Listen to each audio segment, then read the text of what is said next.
Let's go ahead and take a look county by county here on the east side. Right now, Spokane County, you can see in 2016 went for Bernie. Right now, it is going for Biden. Now, just by 228 votes with 63% reporting, but still going for Biden. Whew, boy.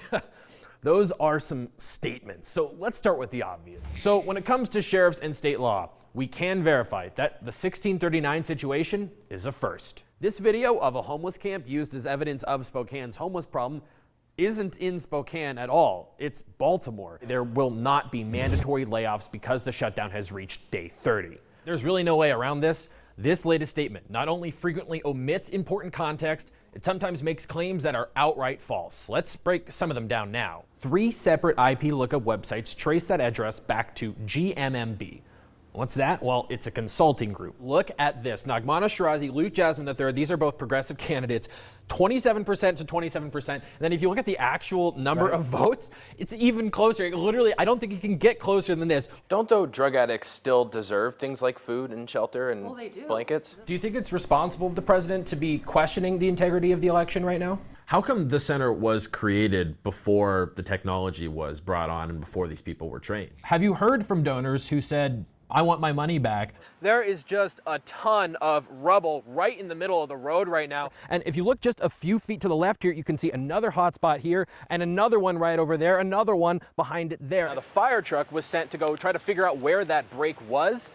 And then in the process of trying to do that, the road just collapsed beneath them. One of those massive trees ripped clean out of the ground, and you can see this root. Look at the size of this thing. It's basically as tall as I am. Yesterday, all of these lanes all the way back to the street were completely filled with cars. I'm standing basically in the living room, and you can see the entire front left corner of this house wiped out by a gigantic tree. This here is the actual pump that gave way, and it now needs to be completely replaced. That process could take several more weeks. A quick recap here. 1639, a ballot initiative last year which passed with just under 60% of the vote statewide. It implements a number of gun control measures like stricter background checks and requiring people to be 21 before they can buy semi-automatic guns.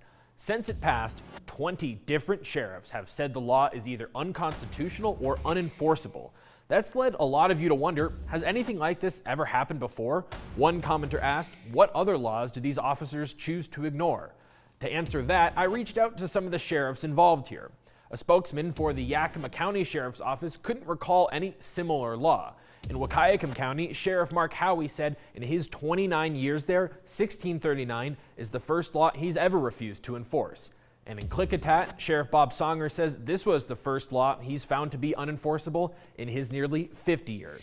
Now, some comparisons have been made to the issues of marijuana and immigration. For instance, the city of Seattle refused to cooperate with feds to enforce federal anti-weed laws. And of course, there are sanctuary cities and counties who, to varying degrees, refuse to cooperate with immigration enforcement. But neither side of the 1639 debate finds those analogies particularly comparable. Spokane Sheriff Ozzie Knezevich has said law enforcement officers shouldn't pick and choose which laws to enforce, and that when it comes to 1639, he simply doesn't think there is anything for him to enforce. And on the other side, Attorney General Bob Ferguson, in his letter to the sheriffs, said this is different from marijuana and immigration because those cases involve trying to get states to enforce federal law. But 1639 is a state law passed by voters. So when it comes to sheriffs and state law, we can verify that the 1639 situation is a first. The most important question, arguably, about Liberty State is it even possible? We've had some calls from viewers wondering if it's even constitutionally legal for a state to secede like this. So we set out to verify.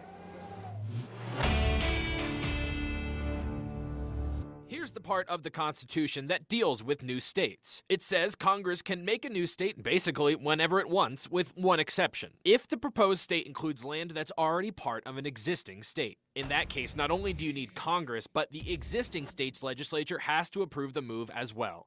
That's obviously the case with liberty, meaning a majority of lawmakers in Olympia would have to support liberty for anything to happen. That clause in the Constitution has come into play several times before. In fact, Vermont, the first state admitted after the original 13, had to wait for approval from New York, since that state claimed some of Vermont's territory. So that's the legal requirement. But historically speaking, Congress won't even look at creating a new state without some other stuff as well. One, there's usually been some type of referendum to demonstrate that the people living there actually want a new state. Two, Congress usually asks for a new state constitution, and how much they like that constitution often plays a role in whether the state gets approved. So how far along is liberty? Well, they're working on getting Olympia's approval. Bills have been introduced multiple times, but never even made it out of committee. Regarding the referendum, they're working on that too. The strategy? They're gathering signatures to put an advisory vote on the ballots of every county they aim to include in the new state. That's part of why they're here at the fair. Okay, how about a state constitution? Well, they're working on that too.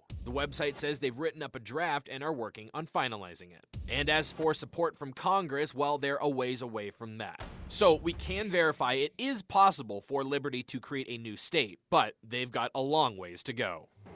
Now, Liberty, of course, has gotten a lot of attention for the extremist views of some of its leaders. People like Representative Matt Shea have been tied at times to violent rhetoric, but some of the others in the movement are hoping to distance themselves from that language in order to perhaps make their long-shot proposals seem a bit more realistic. Reporting from the fairgrounds, Casey Decker, Crumch News.